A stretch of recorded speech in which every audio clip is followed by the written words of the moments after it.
नमस्कार, मैं हूं मोहित नारायण और अभी मैं मौजूद हूं अमरोहा के ये जो गांव है इसका नाम है पीतमपुर में। अमरोहा के पीतमपुर गांव में मैं अभी मौजूद हूं और वाद विवाद के सिलसिले में आपको लाया हूं एक ऐसे परिवार के पास जो लगातार कई सालों से अपनी ही जमीन के लिए शासन और प्रशासन के पीछे दौड़ रहा है, भाग रहा है। यहाँ उनके साथ क्या कुछ घटित हुआ है, पूरी घटना के बारे में आपको बताएंगे और पीछे क्या चीजें बीत चुकी हैं वो सारी चीजें आपको दिखाएंगे। किस तरीके से सरकार और कानून व्यवस्था के बीच में पिसने के बाद और यहाँ की जो पर्सनल लोकेलिटी है जो इन्हें इन्हीं की जमीन पे कब्जा नहीं दे रही, जबकि रजिस्टर्ड रूप से वो जमीन इनकी है। और मैं आपको कुछ आदेश भी दिखाऊंगा जो हाई कोर्ट के आदेश भी इनके लिए किए गए हैं, उसके बावजूद उन्हें ये जमीन नहीं मिल पा रही। और क्या कुछ उनके साथ पिछले कुछ वर्षों में हुआ है उनसे बात करेंगे। उनके आज मैं उन्हीं के घर पे मौजूद हूँ और उनसे जो कुछ बातें हैं मैं करूंगा। अभी सबसे पहले ले चलता हूँ मैं आपको जो पीड़ित व्यक्ति हैं जिन्होंने केस दायर किया है और उसका फैसला आने के बाद भी उन्हें न्याय नहीं मिला, उनसे बात करते हैं। क्या चीजें उन्होंने फेस की है अपनी पूरी इस स्ट्रगल में, वो चीज आपके सामने रखेंगे। ये केस कितना पुराना है? कम से कम साहब 10 से 11 साल तो हमें लड़ाते हुए। 10 से 11 साल लड़ते हुए। हाँ, जो जमीन है वो किनके नाम पे? वो अभी इस टाइम हमारे नाम पे भी आ चुकी है। हमारी मम्मी खत्म हो गई, हमने आधी जमीन ले ली है और बाकी हमारे चाचाओं के नाम पे है। कितनी जमीन? दादा लाई संपत्ति 6.5 बीघे। 6.5 बीघे जमीन। हाँ जी। जब आप पहली बार यहाँ पे थाने में गए तो क्या बोले? थाने वालों ने ये कहा कि चलो आ रहे हैं, हाँ। तो वे कह देते हैं कि साले के रख लेते एप्लीकेशन, हमारी कोई सुनवाई नहीं। कोई सुनवाई नहीं। कोई सुनवाई नहीं। अच्छा, कोर्ट वगैरह में जो आप बता रहे पटवारी को लेकर मैंने 12 साल नहीं, मैं गया था साहब, मैंने 4 बार में थाने में जा चुका हूँ। थाने वालों ने लास्ट के उसमें एप्लीकेशन मेरे पास हैगी, उन्होंने ये कहा कि साले तेरी गांड पे अभी तुझे बंद करके तुझे चालान कर दूंगा और तू साले नेता बनता है। कौन थे चौकी इंचार्ज? उसमें साहब उसने कही थी एसआई साहब ने। एसआई साहब क्या नाम था उनका साहब मुझे तो इस बात की पता नाम नहीं। नहीं पता आपको? हाँ, नाम नहीं पता साहब। तो अभी मुद्दा आपका है पूरे परिवार को लेकर, कितने भाई हैं जो इन जमीन के हिस्सेदार तो इस टाइम 6 भाइयों के हिस्सेदार थे, आधी उसमें से हमने ले लिया, हम 3 भाई। ठीक है। तो 6 जमीन जिन्होंने जमीन कब्जा कर रखा कौन है वो कब्जेदार है साहब, 28 लोग हैं। 28 लोग। हाँ, जिन्होंने कूड़ी डाल रखी है। कूड़ी तो हाई कोर्ट के पैमास से भी हमारे पास नकल भी हैगी पैमास की। धारा 109 वालों ने भी हमें पैमास कर दिया है, वो नकल हमारे पास हैगी। जहाँ उन्होंने तार लगाया है, तार लगवाया, हमारा तार भी उठा दिया, वहां से खत्म कर दिया, तोड़ दिया, और वे लोगों ने मड़िया घेर लेते हैं, मकान बना लेते हैं। तो जो चीजें वहाँ से आपने मतलब पैमाइश होने के बाद जो तार लगाए वो भी तोड़ दी गई? हाँ, वो ले गई। तो प्रशासन ने उसके लेकर कुछ हाँ, उसके बारे में हम कार्रवाई करने गए थे थाने, और 100 नंबर की गाड़ी बुलाई थी। उसमें कोई हमारा 100 नंबर वाले कहते थाने पहुंचो, थाने वाले कुछ सुनवाई नहीं करते। यहाँ से लेखपाल भी आए थे, लेखपाल साहब भी कुछ नहीं, बस चले जाते। जैसे कि मैं आपको दिखा पा रहा हूँ कि ये आदेश है हाई कोर्ट का जो इनको दिया गया है कि इनकी वो जमीन है और इनको वो कब्जा मिलना चाहिए। लेकिन बाद में इनके लेखपाल ने, जो भी इनके यहाँ के पटवारी है, उन्होंने ये कह के ये आदेश जो है इसको कैंसिल करने की कोशिश की कि ये जो खाता संख्या है उससे बाकी के लोग सहमत नहीं है। ऐसा रिपोर्ट इन्होंने लेखपाल ने जो है यहाँ से भेजा है, जिसकी वजह से पूरा का पूरा परिवार, लगभग जो 6 परिवार है एक साथ, उससे ग्रसित हो गया है और बहुत सारी परेशानियों का सामना पिछले 11 साल से कर रहा है। अभी हम बात करेंगे इनके परिवार के जो बुजुर्ग व्यक्ति हैं जिन्होंने पहले से ही जो जानते हैं उनसे बात करते हैं और क्या कुछ पहले से इनकी दादा लाई संपत्ति है, वो पिता की, दादा की और बहुत जो पुरानी इनकी पुश्तें थी उनकी जमीन है वो, और किस तरीके से अभी उनको हड़प लिया गया है, आप कह सकते हैं कब्जे में कर लिया गया है। और क्या चीजें और कुछ हो चुकी हैं जितना हमें जानकारी नहीं है। बाकी की जो जानकारी है अभी वो बुजुर्ग है, शायद उनके पास ज्यादा हो, और किन व्यक्तियों ने ऐसा किया है वो सारी जानकारी अभी आपको दिखाएंगे। ये मैंने उस जमीन में पहले हर भी जोता, इसमें इन लोगों ने, हमारे बाप की कमजोरी थी तो उन लोगों ने जबरदस्ती उसमें कब्जा कर दिया। अच्छा। मैंने हर चलाया फिर जमाने में। खेती की आपने? खेती अब भी खेती है। अच्छा। हाँ, और मारपीट इतनी हुई हमारे साथ में कि आज तक हमने भुगती नहीं की।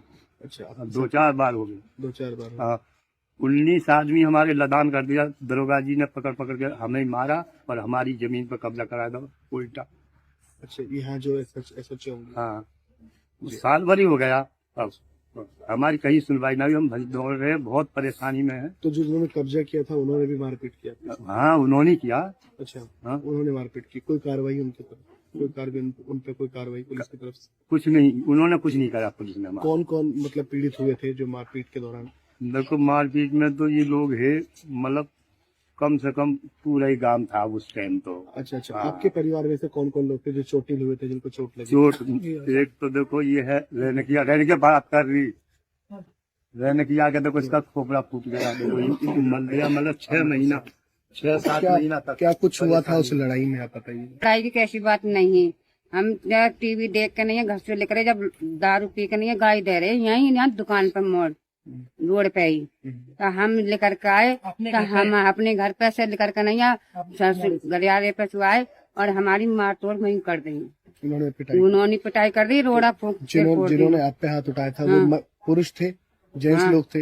हाँ इंसान है वो, सारे पुरुष थे वो? हाँ सब ये प्रोग्राम हो। हाँ, तो अब बाद में कोई कार्रवाई पुलिस की तरफ से? पुलिस की तरफ से देखा वो फिर होश नहीं है, आपको होश नहीं है? होश नहीं है मुझे। अच्छा अच्छा, हम जिस टाइम पुलिस हमें ले गई शाम को 19 तारीख को, और हम 20 तारीख को जो आए हमारे जैसे जवान करा कर लिया, और अभी हमें इतने टाइम हम हसनपुर थे, और जब हम रात को जब शाम के टाइम में आए थे तो हमारे बच्चे रोते हुए यहाँ मिले थे। एक बदमाश 2-3 बदमाश यहाँ से, और हमारी घरवाली यहाँ रोटी सेक रही है, हमारे छोटे छोटे बच्चे, और एक ये लड़का है, इसको उठाने के लिए मेरे बच्चे को और घरवाली फिर भाग के नहीं, और भी 2-1 लोग आए, और जब मेरे बच्चे को लेके गए और यहाँ से मेरे बच्चे को उठाने के चक्कर में ये लोग लगे रहते यहाँ पे, और यहाँ खड़े रहे, यहाँ इधर से जंगल है और इधर को चले आते हैं। मेरी घरवाली यहाँ रोटी सेक रही थी, मेरा बच्चे यहीं खेले थे, मुझ पर 3-4 लड़की हैं छोटी छोटी, और ये एक लड़का है मेरे पास। तो ये साहब मेरे लड़के को उठाने के चक्कर में एक गाँव रहती है मारने की, और मेरे कत्ल मेरे लिए ये कह रहे हैं कि अगर तू कानून कार्रवाई करेगा हम तेरा कत्ल कर देंगे, क्षेत्र केस लगाएंगे। साहब मेरे पास क्षेत्र केस लगा रहे हैं, और एक घर में क्षेत्र केस लगा हुई, छेड़छाड़ भी लगा दी है कि ये लोग जेल चले जाएंगे, और हम इनके बारे में इनकी जमीन को हड़प लेंगे, और इनके जो बच्चों को हम इज्जत बेइज्जती भी लूट लेंगे।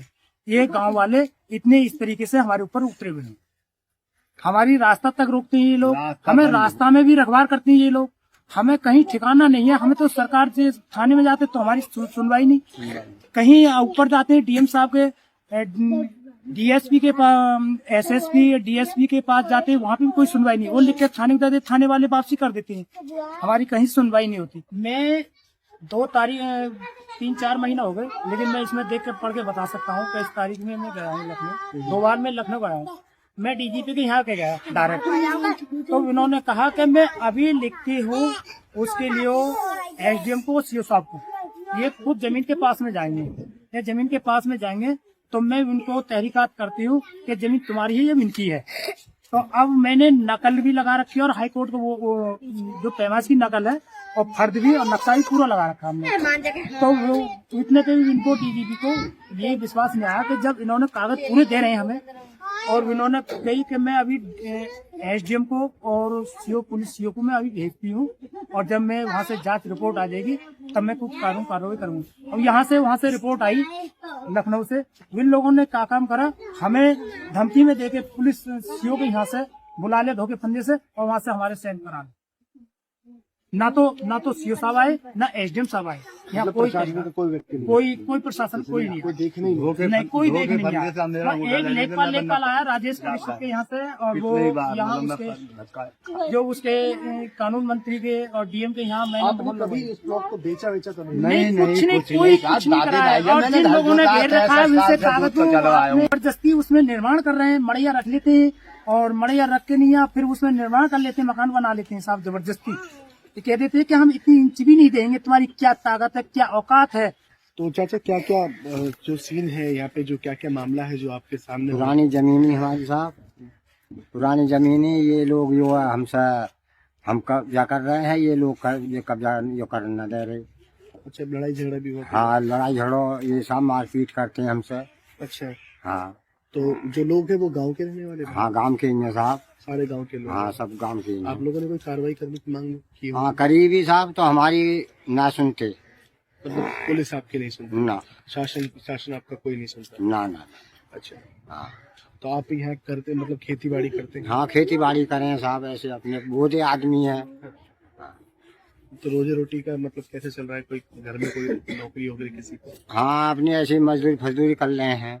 समझ रहे हैं कि किस तरीके से पूरा का पूरा ये परिवार जो है जिनके बीच में खड़ा हूँ, ये सारा परिवार एक गरीब व्यक्ति है जो यहाँ पे आप चारों तरफ देख सकते हैं मवेशियों का पालन कर रहे हैं, जिस तरीके से खेती से या फिर छोटे मोटे काम से अपने घर को चला रहे हैं, गुजारा कर रहे हैं। लेकिन प्रशासन और शासन ऐसे गरीबों को शुरू से पीसता हुआ है यार, अब भी यही कर रहा है। और ये सिस्टम बदलेगा कब ये तो पता नहीं, लेकिन आप इन परिवार को देख के अंदाजा लगा सकते हैं कि यहाँ का जो व्यवस्था है, कानून व्यवस्था, वो कितना ढीला है जिन्होंने इनके साथ इतना गलत किया है।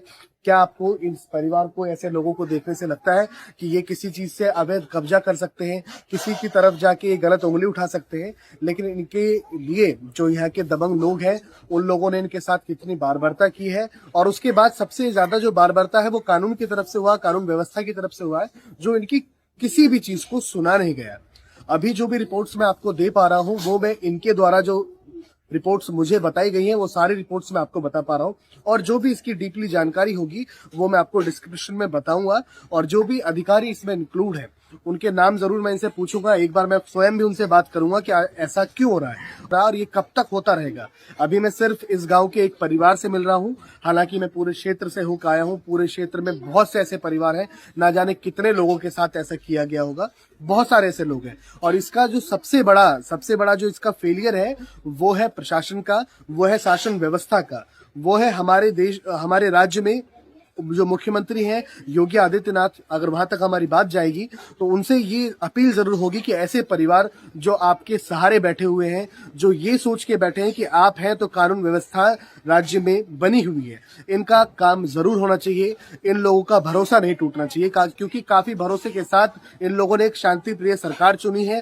और उसके बाद भी अगर इनके साथ ऐसा होगा तो वो बहुत ही ज्यादा निंदनीय है। सिर्फ निंदा करके, सिर्फ किसी चीज की आलोचना करके उसका हल नहीं निकाला जा सकता जब तक उसका समाधान ना हो। क्या कुछ और डिटेल्स हैं वो मैं जरूर यहाँ पता करूंगा। पता करने के बाद यहाँ के जो भी डीएम हैं उनसे मैं बात करूंगा और जो भी जानकारी है दोबारा आपके बीच में आऊंगा और इनको दूंगा। बाकी इनके परिवार से मैं आपको मिला देता हूँ, किस तरीके का परिवार है, काफी गरीब परिवार है, कैसे रहते हैं ये चीज मैं आपको इनके घर के अंदर जाके दिखाता हूँ कि किस तरीके से कितने गरीब लोग हैं और उसके बाद इनके साथ ये बारबरता की जा रही है।